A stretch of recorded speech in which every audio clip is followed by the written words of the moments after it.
अस्सलाम वालेकुम dear students. ये सब्जेक्ट साइंस है, क्लास 9। टॉपिक है हमारा difference between weight and mass. Mass and weight यानी मास क्या होता है और वेट क्या होता है, उनमें डिफरेंस क्या होती, क्या क्या डिफरेंस है इन दोनों में।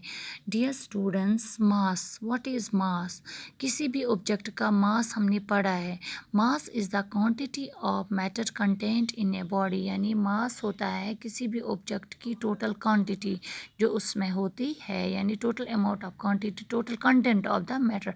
फॉर एग्जांपल, अगर मेरे हाथ में ये पेन है, इसका मास कितना होगा टोटल, चूँकि ये प्लास्टिक से बना है, ये टोटल मास है इसका, टोटल अमाउंट ऑफ जो प्लास्टिक इसमें लगा है बनाने में, जो मटेरियल इसमें लगा है बनाने में, that is total amount of that material is it is mass, यानी total quantity of the material, किसी भी ऑब्जेक्ट का total quantity of the material जिससे वो बना है, that's it is mass. While weight, what is weight? Weight is the force with which the earth attracts an object, a body towards its center.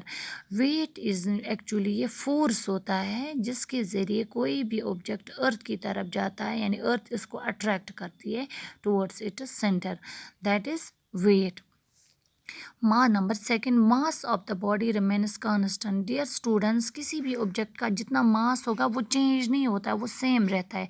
For example, अगर हम यहाँ पे से अगर कोई किसी ऑब्जेक्ट का यहाँ पे 10 kg वेट है, फिर मैं इंडिया में अगर इसका 10 kg वेट है, फिर किसी भी वर्ल्ड की किसी भी कंट्री में उसका मास चेक करेंगे तो उसका मास होगा 10 kg।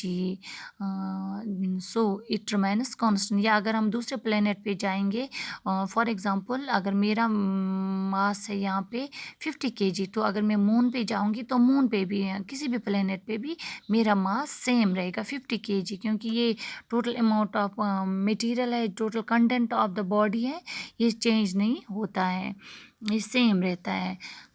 Wait of a body changes from place to place. चूँकि वेट हमने बोला, वेट इज़ द फोर्स, ये एक फोर्स होता है जिसके ज़रिए हमारी कोई भी ऑब्जेक्ट अर्थ की तरफ अट्रैक्ट होती है। डियर स्टूडेंट्स, हमें पता है force is equal to mass into acceleration due to gravity.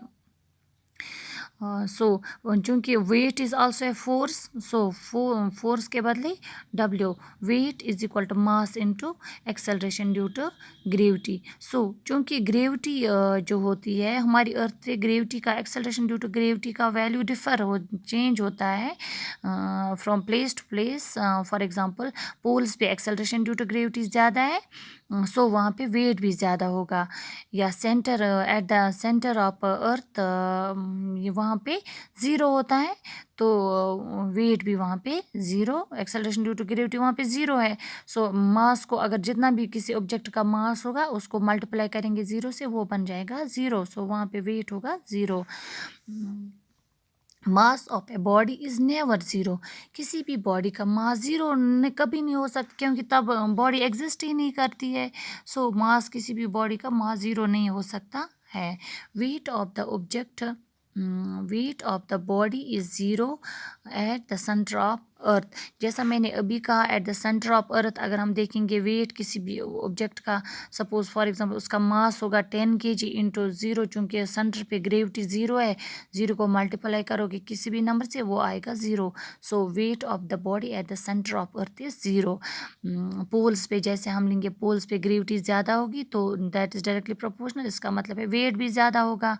या इक्वेटर पे ग्रेविटी कम होगी तो वेट भी कम होगा वहाँ पे किसी भी ऑब्जेक्ट का।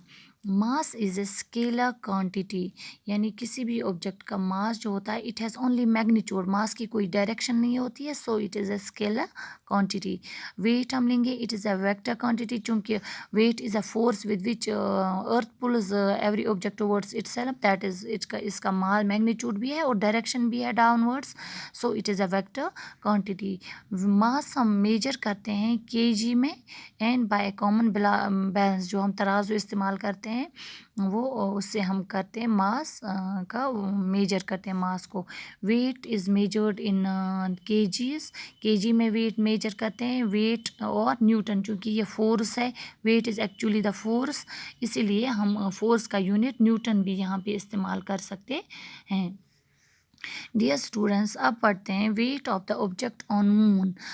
चूँकि हमने पढ़ा कि अर्थ पे वेरी होता है, इसका किसी भी ऑब्जेक्ट का वेट वो वेरी होता है depending upon acceleration due to gravity, vary हो जाती है।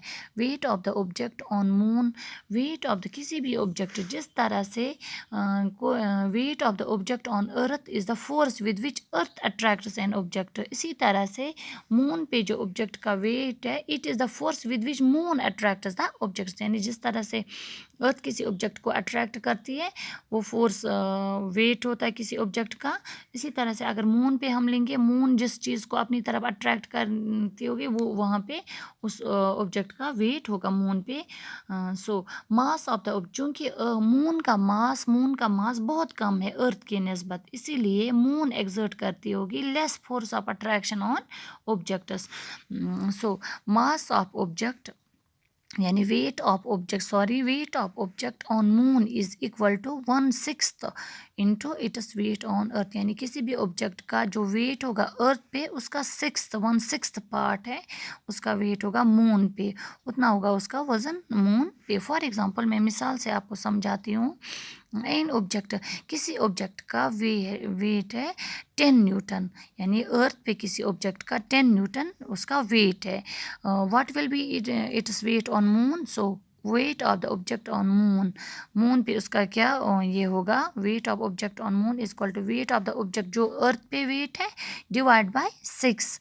सो हो गया 10 divide by 6 is equal to 1.67 Newton.